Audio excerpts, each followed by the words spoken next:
So now, please come and bet away with us. Our last segment, we are getting into predictions. And starting off, we have Man City Everton, guys. Man City Everton. Listen, Everton can choose to be awkward on their day. You don't know which Everton team is going to turn up, but I'm going for Man City because Haaland is in the form of his life. The guy he has engaged beast mode, and I just don't see Everton stopping him. I'm going for a 3-1 Man City. Yeah, man, the rate at which Haaland is scoring now, both the Champions League and the international records owned by Cristiano Ronaldo actually under threat. Yes. And I didn't think a player would come along that quickly when even this one was still active, who would threaten both. But they're actually under threat. Because I think internationally now he's gone on to 76 for Norway. Norway are going to make the World Cup. This time they've not even been playing World Cups. Yes. And I think this year they are going. This time, 2006, they'll be there. Because he plays with that other giant. They have the Twin Towers. He plays with Soloth. Alexander Soloth And they're getting service from Martin Odegaard. It's a fairly decent Norwegian team. Yeah, it is. Yeah. So, but that guy is in the form of his life. Having said that, I think Everton are going to target him seriously. Michael Keane and Tarkowski, the centre backs, because Everton are the old-fashioned team. In Moyes, they're in Moyes' image, if you like. David Moyes' image, their manager. They're old-fashioned in the Premiership sense. Big centre backs who are going to fight against Haaland, physical and all. But I think City are going to need the help of the guys around Haaland to actually either free him or to get goals to help out. And so Doku, Tijani Reinders, Ryan Chucky is back as well. I mean, Savinio and Foden. They're going to need them, all of that firepower, because Everton are in good form. Although the thing about Haaland, Mark, Jack Grealish and the thing about Haaland, as we've seen time and time again, Haaland doesn't need chances. He just gets a sniff. And he will punish you. No, I saw City against I saw City against Brentford. Yes. Brentford had just beaten Man United. Yes. And they were in good form. Yes. And then the manager of Brentford talked about how all week they'd been preparing to stop Haaland. And we know how big and physical Brentford are from back to front. Haaland was not getting the ball in the first few minutes and all. First start, goal. What did he use against Brentford? Their own physicality, because that was a bullish goal. That was like bullying. He was really went through our defense and all. And I was like, they know what's coming and it's still hitting them. So that's how the form Haaland is in. But I believe the way Everton is structured and the form they are in, Haaland is going to need help from his teammates, and they'd better produce. What's your prediction? What's your prediction? City still winning 2-1. I know a Man City fan somewhere who's like, watch the space. City 2-1. I see it. I want to be shocked though if Everton got a draw. To be honest, I wouldn't be shocked. Yeah. Okay, next we have Fulham, Arsenal. Now, this is a tough game for two reasons. Fixtures that happen after internationals are never as straightforward as they should be. And secondly, Fulham at Craven Cottage, they tend to bring you down to their level. They'll make it an awkward fixture, and as good as Arsenal have been, I don't know if they'll win this one, but I'm going to go. I'll go for a 1-1 draw, Mark. 1-1.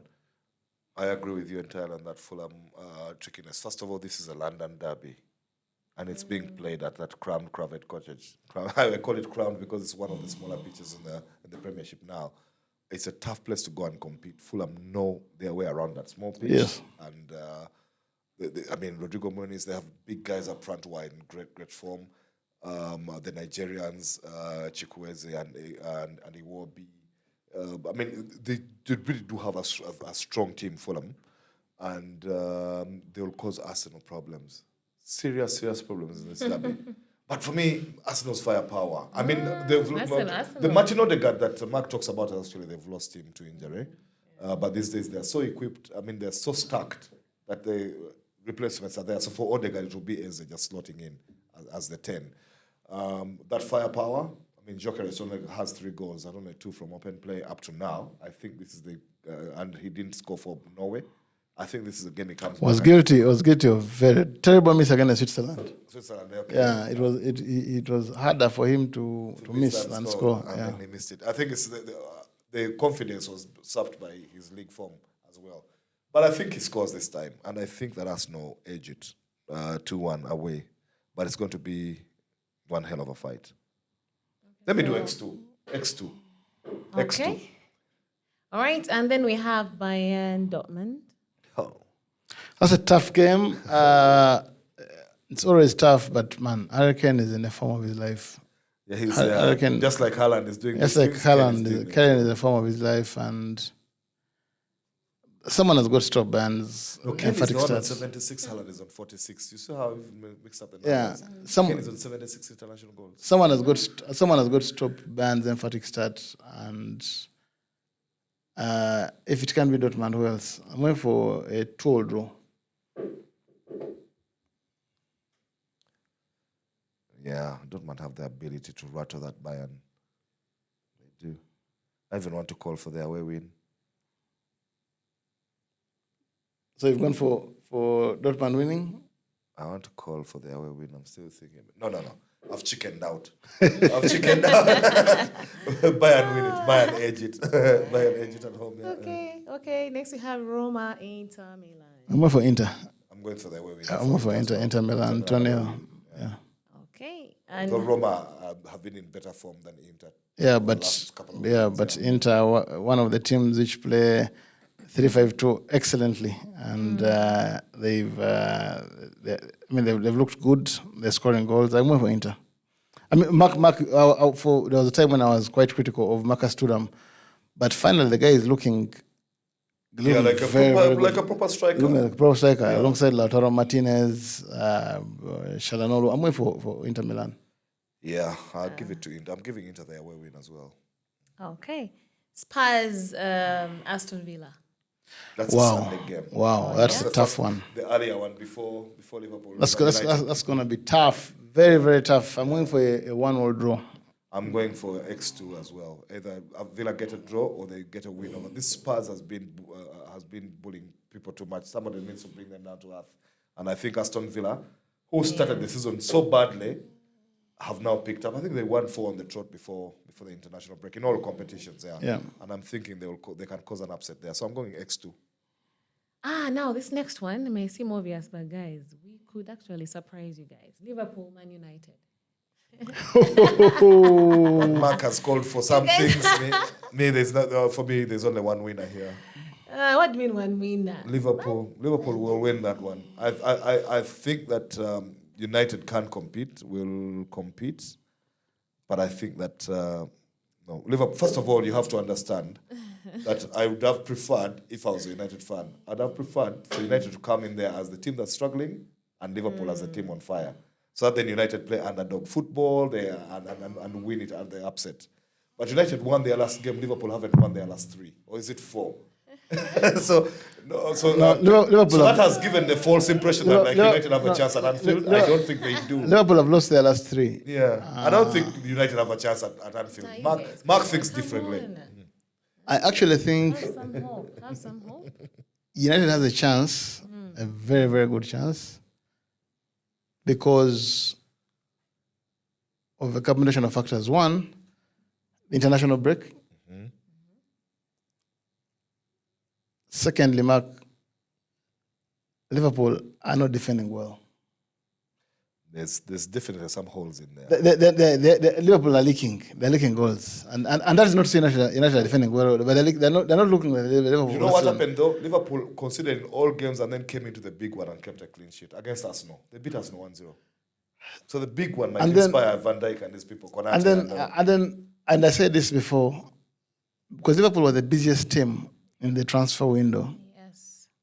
The challenge Slot is finding right now is who to play, who not to play. I know. The most Ekitike one is a sticky one. Ekitike has been playing well, very, very well. And yet he was bought to play second fiddle Yes, to Isak. to Isak. Mo Salah is struggling. Yeah. And Isak himself is not getting the goals. Isak's not getting the goals. Florian Wirtz, of all the new signings, has is struggling the most. He's the one who's attracted the memes now. Yes, He's there. so- No, they're all over him on So social they're all media. over. Poor So- Verts. He's not playing as badly as it suggests, but man, no Yeah. assists, no Yeah, goals. no assists, no goals, and because now right now the team is struggling, so all of a sudden he's in the spotlight. So there are many uncertainties. No, in Slat is Liverpool. confused because he starts Milos Kakas, the guy he bought from Bournemouth at left back, the young Yes. Hungarian, because he brought him as the number one there. But every time he struggles and there's criticism, Andy Robertson jumps off and starts warming and comes on because you know how the British can be. Yeah, but Kaka is now injured. I think he's injured. Kakas. I saw him play against Portugal. Then he should be fit. Then He played against Portugal He should for be last fit, yeah. night in the Okay. 2-2. So And then he plays. He bought Frimpong to play at right back. He plays Dominic Szoboszlai is there, and Frimpong sometimes plays up front or sits on the bench. And Conor Bradley. So there's a bit of confusion for Arne Slot. it takes a very, very bold man with two big balls to predict a victory for Liverpool at So victory against let's go. against Liverpool at Anfield. But I'm going to go for United in this one. United win. Hey. United upset. It's an upset. No chance. I'm going for a 2-1 for United at Anfield. I'm going 3-1 Liverpool or 2-0. Wow, that's too. Okay, all right, guys. Coming back home, we have Vipers and Power Dynamo. That's that one. Finally, let's That see one. this. We'll be there. We'll be at St. Mary's Tende for that one. It's going to be a big game. St. Mary's will be packed to the rafters. I'm going for Vipers. I'm going for Vipers 1-0 victory. I'm going for 2-0 or 3-1. Same as the other one. 2-0 or 3-1 Vipers. All right, guys. And those are the predictions. Don't forget to put yours down there. Let's make this engaging. And anyway, that's how we wrap it up today from, the fight in Algeria to the magic, in Chicago, like we saw. There is no sleeping in the world of sport. So, and also a big thanks to Mark Namanya and Mark Sally. They always bring the fire on here. It's always an amazing time here. So thank you so much for watching. Make sure to share the link. Leave your comments down below. Until next time.